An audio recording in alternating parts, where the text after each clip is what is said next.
9:16 exactly on the morning show with Jeff and Will. We are back on this sunny, the sun seems to be coming out on this fine Monday morning. We are joined by Tina Traster of the Rockland County Business Journal, as we are every Monday at this time. Good morning, Tina. How are you this morning? I am fine. Good morning, Rockland County, and good morning to you guys. How are you guys doing? We're doing pretty well this morning, all things considered. You know, we've woken up. We've gotten things rolling so far. Hopefully, things are going smoothly in the business world. Well, they kind of are, because I see this interesting development in the Hightower situation, which was what I imagined you wanted to talk about today. But I don't want to presume. Well, you know, I was having some philosophical thinking over my breakfast cereal this morning. Oh. And I was thinking how we educate our children. We go through school, but what we never learn about at school is the art of politics. And I was thinking about two stories this morning to talk about. One is kind of a postmortem on the way the Stony Point project was voted down, and yes, the other on Hightower. So let's start with Stony Point. Yeah.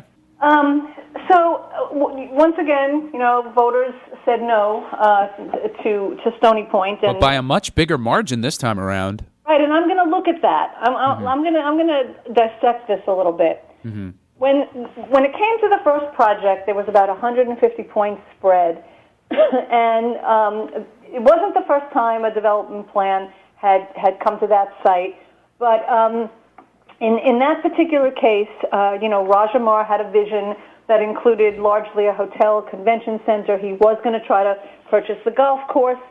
There was never anything very specific about his plan, nothing that was tangible. But on the other side of that, he was tangible. He was in and amongst the people. He is one of the, he is a Stony Pointer. There was a lot of, personal contact with the constituents. But in the end of the day, part of what helped defeat that, and only by a small margin at the time, was the suggestion that, yes, we'll give him this permission, and then he won't be able to pull it off because he's not an experienced hotel developer. And then what will happen is, inevitably, it will get flipped to, and then here's where the dog whistles and the code words come in. Somebody who's going to buy the land and build multifamily housing. And this dog whistling, this signal, this is really the fear-mongering. These are the words that people don't necessarily say when they're out there in public, but they say it on Facebook. And they say things like, we don't need another Curious Joel. And what they're really saying is that we want to keep that kind of housing out of Stony Point. And when you look at Letchworth, what the voters this time around, 1,500 people, more than 1,500 people were voting down.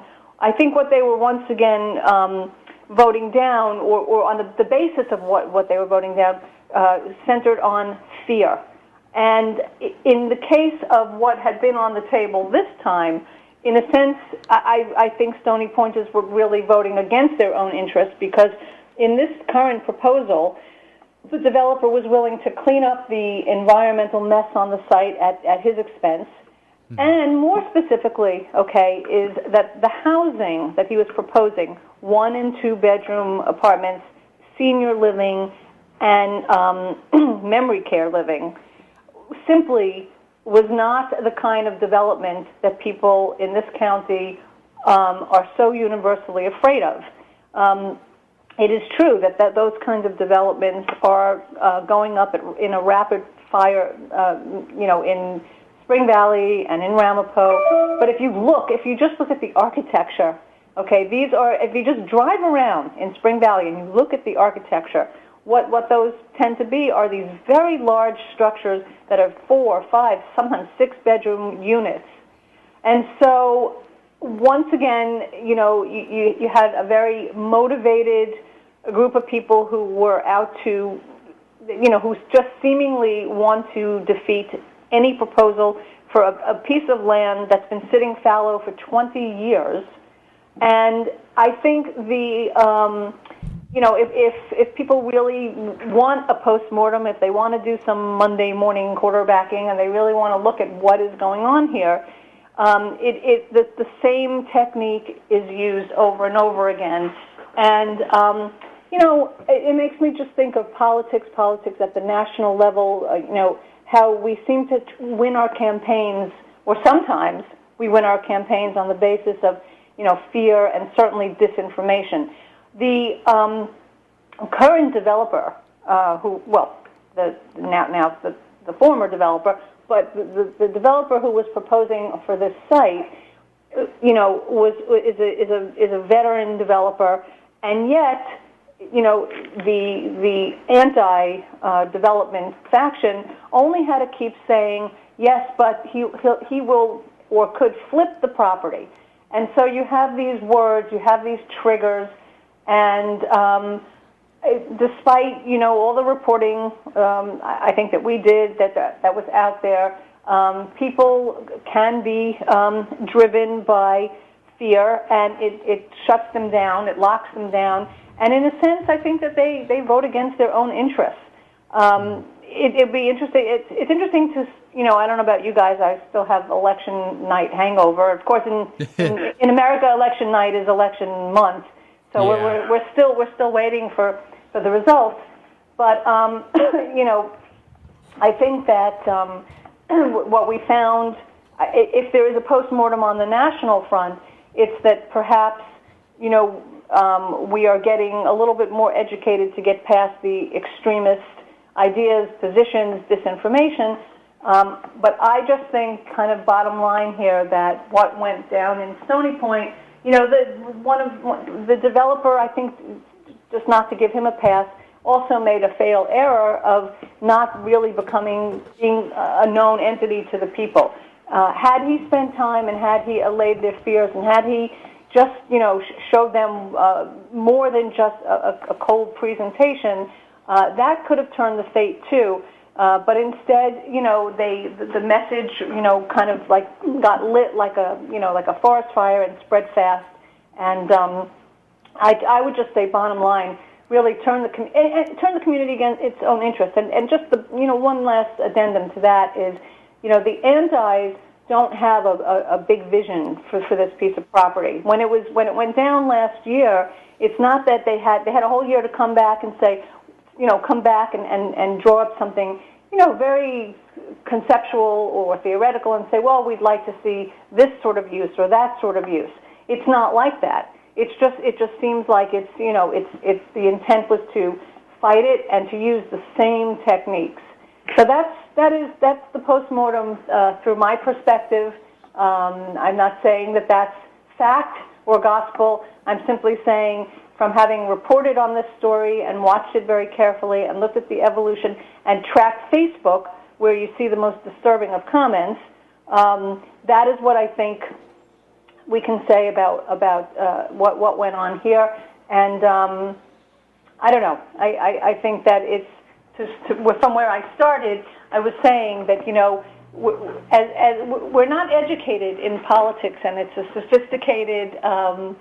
It's a sophisticated thing, and it's just it can be very unfortunate, I think. Mm-hmm. On the Hightor front, we put out a big story this morning. Could I ask you one question on the Letchworth property before we move to Hightor? Surely. Like you were saying before, there hasn't really been a clear, concise plan from the anti-development movement here. We've spoken to several members of that community, I guess you could say, or movement, and I've heard some rumblings of some suggestions of like a solar panel field and things of that nature. And my question to you is, do you think they will ever have a united proposal for what to do with that property in the future? And if so, what do you think that would be? Well, so I think, let me answer that question the best I can.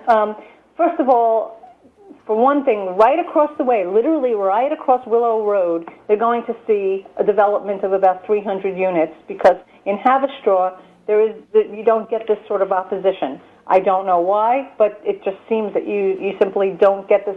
And also, it seems that the supervisor there doesn't, he doesn't meet with the same opposition. I can't say why exactly, but there is going to be a development right across the street.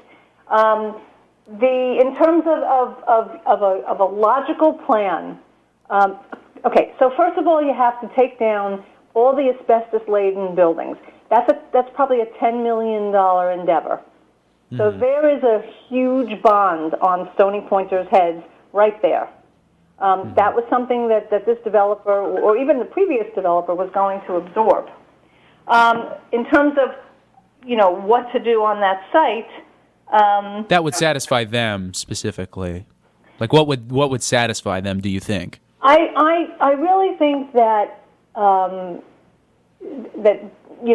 open space, but that's not practical because you need the $10 million to remediate the site. Mm-hmm. So the town has to, where are they going to recoup those costs?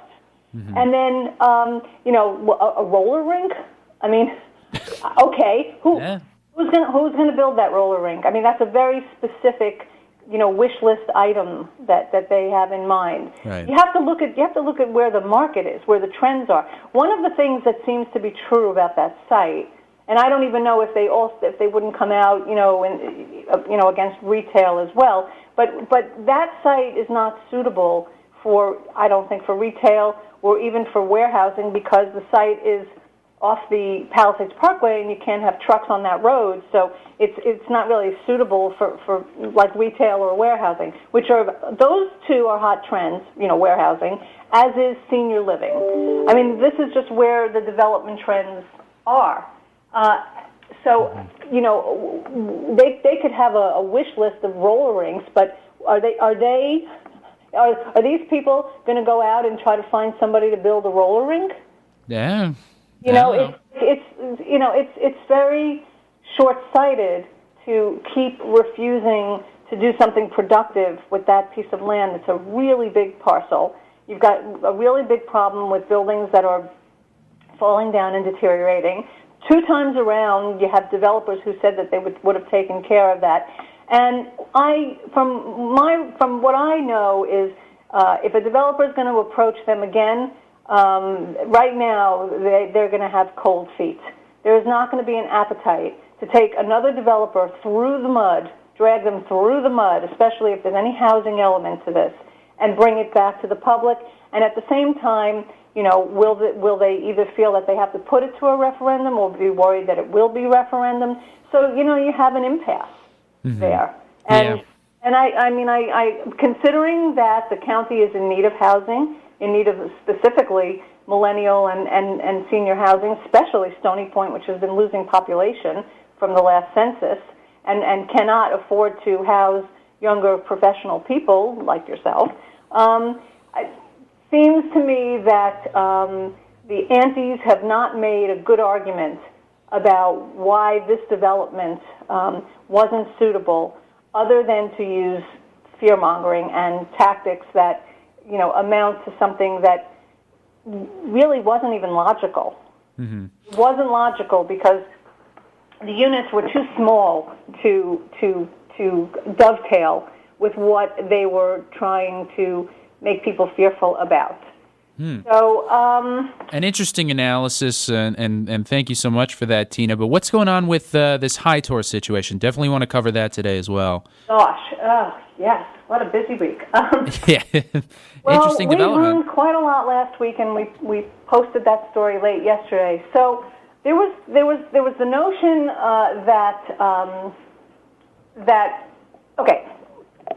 Ed Day and the county wants to wash its hands of Hightor. They want to be done.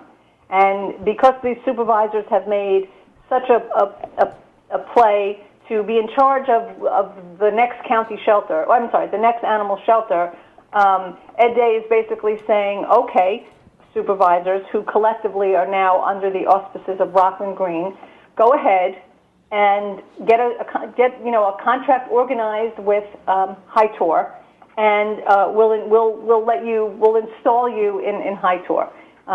This is kind of full circle of what Howard Phillips had really engineered from the beginning. Mm-hmm. Now there was a notion amongst RCBJ interviewed several High-Tour board members, but individually.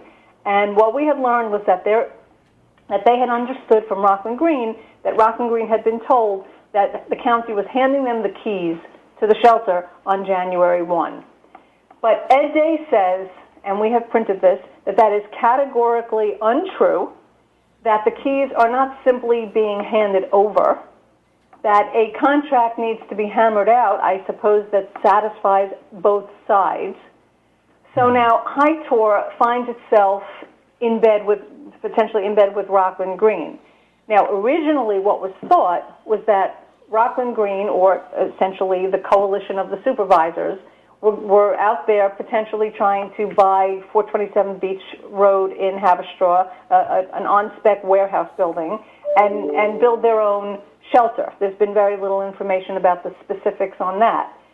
But this merging now of potentially installing Rockland Green, with High-Tour at the same time at the existing shelter, this was sort of the new twist in the story, because what the Board of High-Tour had been believing was that they would just continue to go while the supervisors, independently and separately built their new shelter, if they ever do, and that the two would be on parallel tracks until perhaps the new county shelter was built, and maybe then High-Tour would either fade away or have to reinvent itself because it would not be able to remain on the county-owned land in the building that it's in.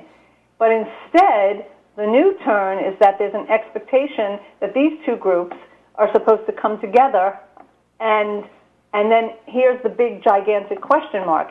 How does this work? The questions that the board members are asking is, what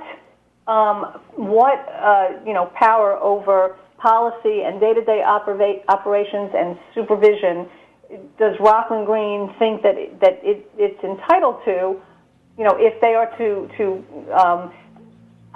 partner here at High-Tour in the current facility. It's going to be, just so listeners know, Rockland Green has its public meeting on this Thursday at 5 o'clock, most likely in the Clarkstown Town Hall. That's where they seem to meet most of the time. I think occasionally they meet somewhere else, so it's always important to call first and find out where the meeting is. But that meeting is open to the public at 5 o'clock, and so for all those people who are not relying on me solely to gather the information and who want to be heard, that's an opportunity to go to that meeting and be heard. Similarly, if people want to contact the shelter, they should let the shelter know what they think about this arrangement. How this is going to work, and not only one last thing about this is, right now the towns collectively fund the shelter at a level of $330,000, which is unsustainable. Mm-hmm. And over the course of the year, the now dropped lawsuit against the High-Tour board president, along with all of the essential bashing that was done, has really depleted High-Tour. Mm-hmm. So they're asking for a $1.3 million budget. And I understand that. I mean, we have an obligation as a county to fund these animals. But the towns that have been bellyaching about the amount that they've had to pay are going to find that the taxpayers will probably, even though it's still pennies, but the price tag has gone up, and so it should. High-Tour has got to be sustainable. It is the only true option for our animals in the county. And what Rockland Green's role is anybody's guess, because when these board members have met with Rockland Green and they've asked all of these questions, they have to date not had any answers, nor have we. So this is a story that we're watching very closely, because in theory there's supposed to be a resolution by January 1st as to who's in that shelter, who's running that shelter, and where is this headed.